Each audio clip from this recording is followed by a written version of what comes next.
ప్రియ సహోదరి సహోదరులకు మీకు శుభవార్త అండి. దేవుడు మాటలు మీ అందరికీ పంచడానికి మేమెంతో ప్రయాసంతో మీ గ్రామం వచ్చామండి.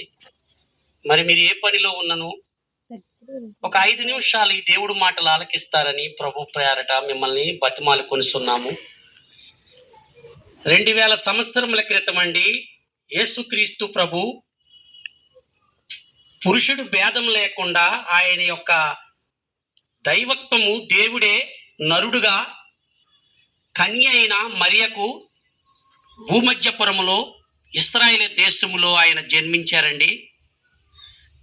ఆయన 33.5 సంవత్సరములు జీవించి 3 సంవత్సరములన్నర ఆయన పరిసర్య సువార్త చేసి ఆయన సిలువమానుపై వేలాడి తన పరిశుద్ధమైన రక్తాన్ని కార్చి మరి ఆయన సంపబడి 3వ రోజున సజీవునిగా లెగిసి తండ్రి కుడిపార్శ్వమున కూర్చుని ఉన్నాడండి.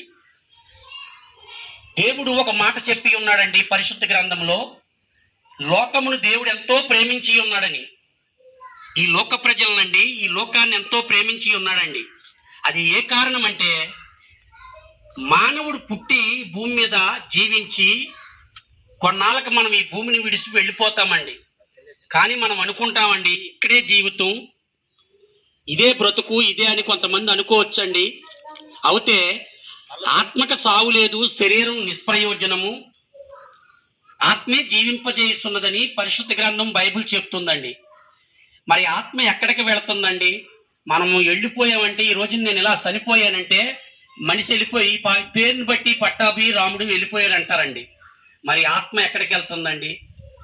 మరి దేవుడు ఎంతో ప్రేమగా తన ఆత్మ దయచేసిన దేవుడి దగ్గరికి వెళుతుందని యేసుక్రీస్తు ప్రభు వారు చెప్తున్నారండి. మరి ఆత్మ ఆ పరలోకం వెళ్ళాలండి, అదే స్వర్గము. మన గ్రంథాల్లో కూడా అంటారు కదండి స్వర్గం ఉందని. మరి ఆ స్వర్గం చేరాలంటే మనం ఏం చేయాలండి? మరి ఇక్కడ ఎలా పడితే అలా బ్రతికేస్తే స్వర్గం వస్తుంది అంటారా? ఒక్కసారి ఆలోచన చేయండి ప్రియ సహోదరి సహోదరుడా. 2000 సంవత్సరముల క్రితం యేసు ప్రభు వారు తన రక్తాన్ని సిందించారండి ఆ పాపం కొరకు. మరి ఆ పాపం పోవాలంటే ఆ నిజమైన దేవుణ్ణి మనం నమ్మాలండి.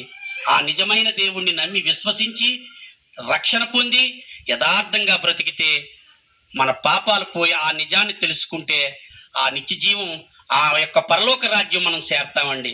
కనుక ప్రియ సహోదరి సహోదరుడా, మీరు మరి ఒక్కసారి ఆలోచన చేసి మీ దగ్గరలో ఉన్న మందిరానికి వెళ్ళి ఆ ప్రభువుని విశ్వసించి నమ్మి రక్షణ పొంది ఆ ప్రభు చెంత చేరతారని మిమ్మల్ని బట్టి దేవుని బ్రతిమాలు కొనుచున్నాము.